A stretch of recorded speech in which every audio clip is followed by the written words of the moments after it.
March 7th, 2016. It's an A day. The topic is meteorology. Today's objective is which layer of the atmosphere contains most of the air that we breathe? Why?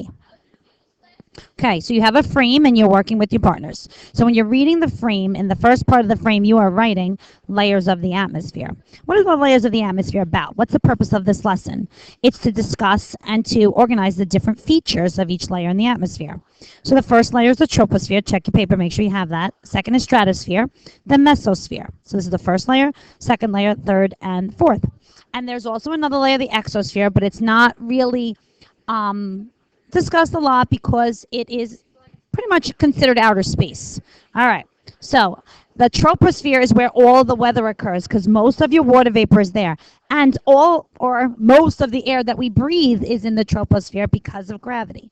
Now, let's look at the temperature. What happens in the troposphere? If the air gets heated up, most of the air is on the bottom, so the temperature will decrease as you go up the troposphere. In the stratosphere, there's specific features, and one of the most prevalent features in the stratosphere is the fact that it contains our ozone layer.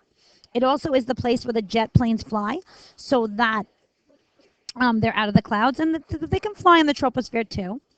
The temperature here increases.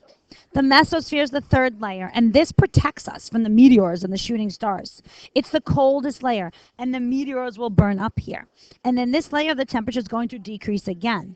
The thermosphere is really, really important because it contains the ions, our northern lights, and the International Space Station is in the thermosphere. The temperature will increase. So that's the first page of your notes, and then you're going to turn it over for the second page. Ladies and gentlemen, on the next page, you have the cut and paste activity. So troposphere should be the first layer that you glued in. You should have the lungs in that same layer and the clouds for the weather. This is where the temperature decreases. You see, notice the pattern. Decrease, increase, decrease, increase. Temperature changes. Stratosphere, mesosphere, thermosphere. Did anybody come up with their own way to remember this? This is my silly way. Tall students must think. Extra, the exosphere. You can come up with anything that will help you remember, but you do need to remember that most of the weather occurs in the troposphere and all the air is here because of gravity. So as you go up, the air, amount of air decreases tremendously.